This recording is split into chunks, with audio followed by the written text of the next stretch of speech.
ভোটের অঙ্ক দেখে স্থানীয় সরকার নির্বাচন দিতে সাহস পাচ্ছে না, এমন অভিযোগ করেছেন এনসিপির মুখপাত্র আসিফ মাহমুদ সজীব ভুঁইয়া।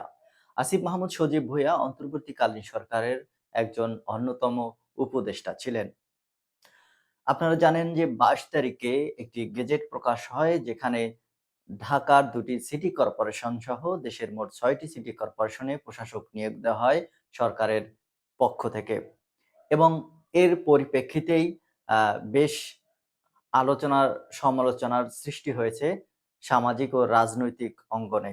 আসিফ মাহমুদ সজীব ভুঁইয়া এই স্ট্যাটাসটি দেন।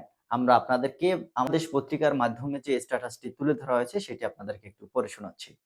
স্ট্যাটাসে তিনি লিখেছেন, আমার দেশ পত্রিকায় লিখেছেন যে বিভাগীয় ও জেলা শহরগুলোতে ভোটের অঙ্ক দেখে সরকারি দল স্থানীয় নির্বাচন দেওয়ার সাহস পাচ্ছে না, এই অভিযোগটি তিনি করেন। এটি সোমবার সামাজিক যোগাযোগ মাধ্যম ফেসবুকে তিনি স্ট্যাটাসে বলেন। বিদায়ী অন্তর্বর্তীকালীন সরকারের একজন অন্যতম উপদেষ্টা হিসেবে তিনি এখানে কাজ করেছেন। তিনি ফেসবুকে লেখেন যে শহরগুলোতে ভোটের অঙ্ক দেখে নির্বাচন দেওয়ার সাহস পাচ্ছেন না সরকারি দল। ইন্টারিমকে সকাল বিকাল বিনা ভোটের সরকার বলে গালি দেওয়া দলটি এখন বিনা ভোটের মেয়র দিচ্ছে সব জায়গায়। গতকাল রোববার ঢাকা উত্তর ও দক্ষিণ সিটি কর্পোরেশন সহ 6টি গুরুত্বপূর্ণ সিটি কর্পোরেশনে কর্মরত সরকারি আমলাদের সরিয়ে রাজনৈতিক ব্যক্তিদের প্রশাসক হিসেবে নিয়োগ দিয়েছে সরকার।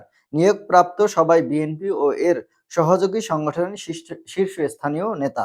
সিটি কর্পোরেশনের পর উপজেলা চেয়ারম্যান সহ স্থানীয় সরকারের বিভিন্ন পদে বিনা ভোটে নিয়োগ দেওয়া হবে বলেও শঙ্কা প্রকাশ করেছেন আসিফ মাহমুদ।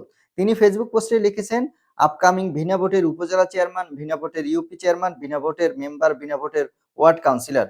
তবে এ ধরনের শঙ্কা উড়িয়ে দিয়েছেন স্থানীয় সরকার মন্ত্রী মির্জা ফখরুল ইসলাম আলমগীর।